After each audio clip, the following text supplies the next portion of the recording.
اللہ نے ایک فرمایا کہ ایسا نہ ہو کہ کہیں یہ بنی اسرائیل میں الجھ کے رہ جائیں, اسی کو موضوع بحث بنا لیں. بنی اسرائیل ایسے تھے, انہوں نے موسیٰ علیہ السلام کو ستایا تھا, وہ گائے نہیں ذبح کی ان کمبختوں نے کوہ طور پہ موسیٰ علیہ السلام نے بلایا, اللہ کی آواز سن کے بھی کمبختوں نے انکار. ایسا نہ ہو ان کا ٹاپک یہی ہو.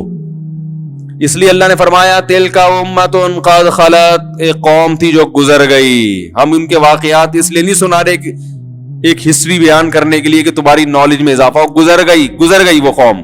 لہا ما کسبت, جو کمانا تھا انہوں نے کما لیا. وَلَكُمْ مَا كَسَبْتُمْ, تم زندہ ہو. ہم تم سے خطاب کر رہے ہیں, تمہارے لیے یہ واقعات بیان کر رہے ہیں کہ تم جو کرو گے اس کا بدلہ تمہیں ملے گا. تو اس قوم سے عبرت حاصل کر کے اپنی لائف کو درست کرو. پتا چلا کہ قرآن مردوں کے لیے نہیں ہے, قرآن زندوں کے لیے. ایسا ہی ہے نا, تو زندہ آدمی کم بخت اس کو پڑھ ہی نہیں رہا, پڑھتا ہے تو وہ اختلافی مسائل میں یہ والی آیت سے فرقواریت ثابت ہو رہی ہے, یہ والی آیت سے یہ جو اپنے مطلب کی آیتیں نا جن سے مطلب ان کا نکلتا بھی نہیں ہے, کھینچ تان کے ادھر لے کے جا رہے ہیں ان آیت. میں نے جمعے میں پورا بیان کیا نا کہ وہ قرآن کہتا ہے کہ انہوں نے مختلف فرقے بنا لیے ہیں, تو وہ میں نے آیت کو ڈیفائن کیا. وہ فرقوں کا یہ مطلب نہیں ہے جو یہ لوگ بیان کرتے ہیں, اس سے مراد ہے جو آپس میں لڑتے ہیں لسانیت کی بیس پہ, قومیت کی بیس پہ. تو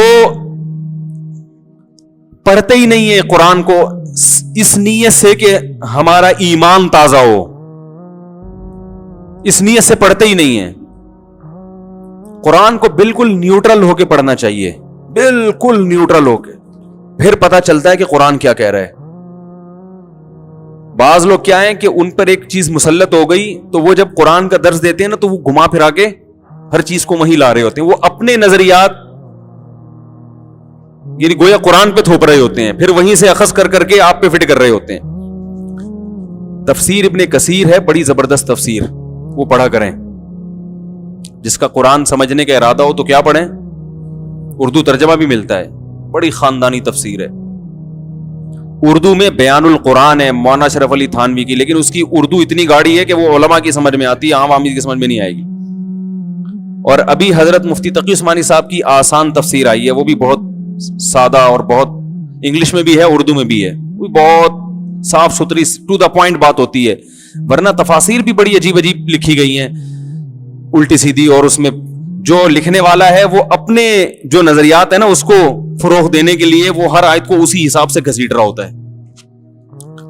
تو خیر میں عرض کر رہا تھا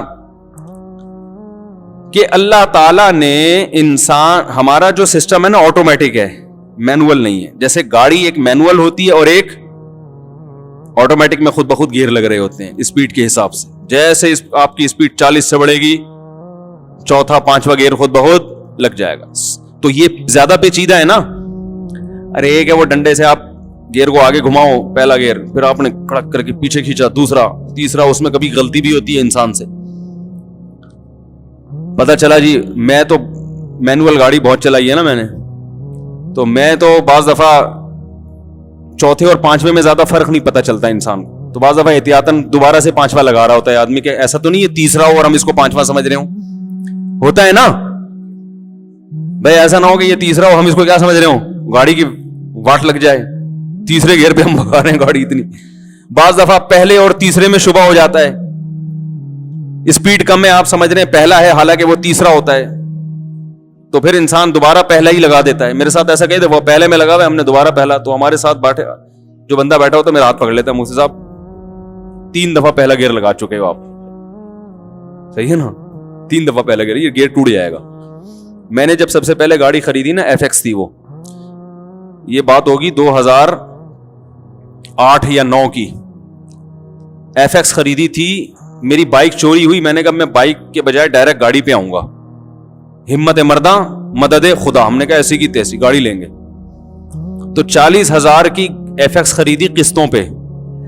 سوچو اس کا حال کیا ہوگا. ہم نے کہا تجربے کے لیے یہ ٹھیک ہے. 40,000 کی FX خریدی, 3,000 روپے ماہانہ قسط تھی اس کی. لیکن جنہوں نے دیکھا نا کہ اتنی سستی صرف 3,000, لیکن جب گاڑی دیکھ کے کہتے تھے تو کہتے تھے اتنی مہنگی. تو خیر بڑا دلچسپ قصہ ہے, ابھی سنانے کا نہیں ہے, موضوع رہ جائے گا. تو وہ ایسی تھی کہ اس کا میں ایک دفعہ گیئر لگایا تو دوبارہ لگایا تو وہ گیئر ہی میرے ہاتھ میں آ گیا.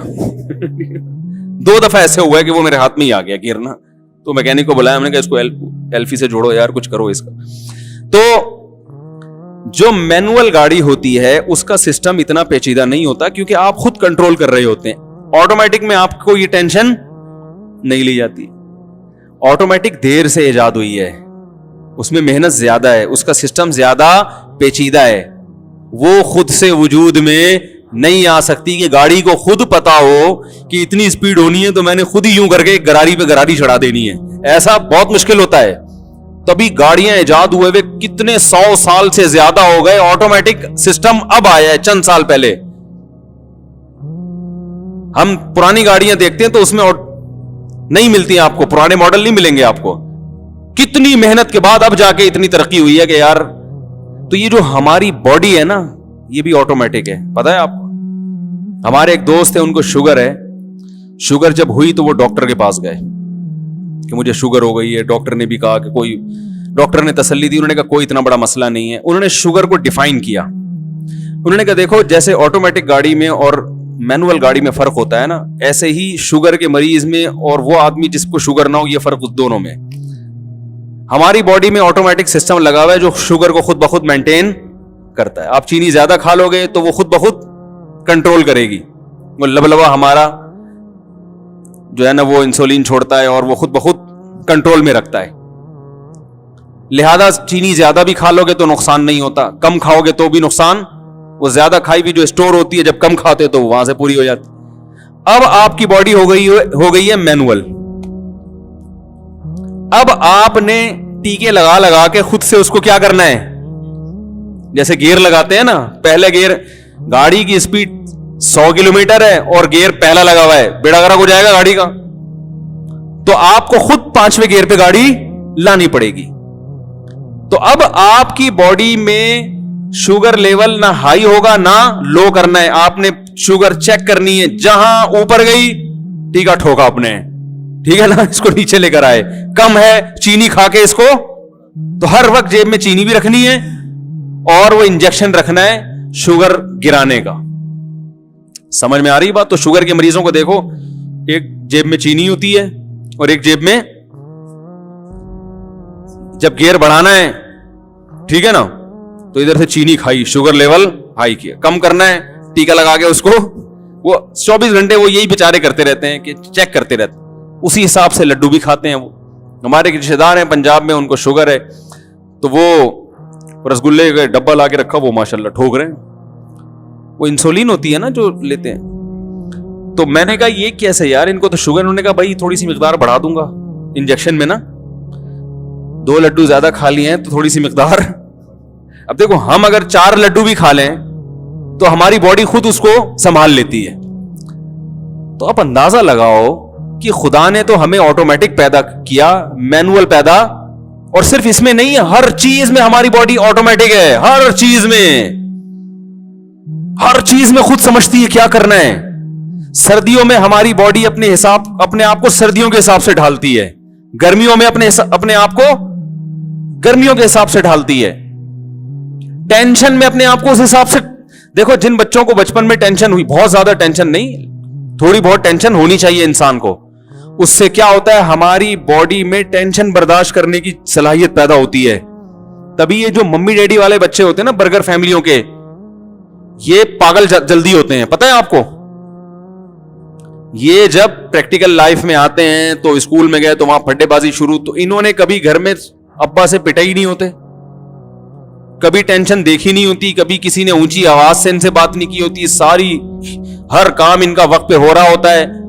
تو ذرا سی کہیں ٹینشن آئے یہ فوراً ڈپریشن کی طرف چلے جاتے ہیں, کیونکہ ان کی باڈی کو میں وہ صلاحیت ہی پیدا نہیں ہوئی غموں کو جھیلنے کی, ٹینشن کو. غریب کا بچہ دیکھو وہ ڈپریشن میں نہیں جاتا, غریب کا بچہ پٹ پٹ کے جوان ہوتا ہے گھر میں. ٹھیک ہے, ایک رضائی میں 10 بچے سو رہے ہوتے ہیں, انجوائے کرتے ہیں اسی کو. پھڈے ہوتے ہیں ان کے رات کے وقت نا رضائی پہ, لحاف پہ, وہ انہی پھڈوں میں آخر بالآخر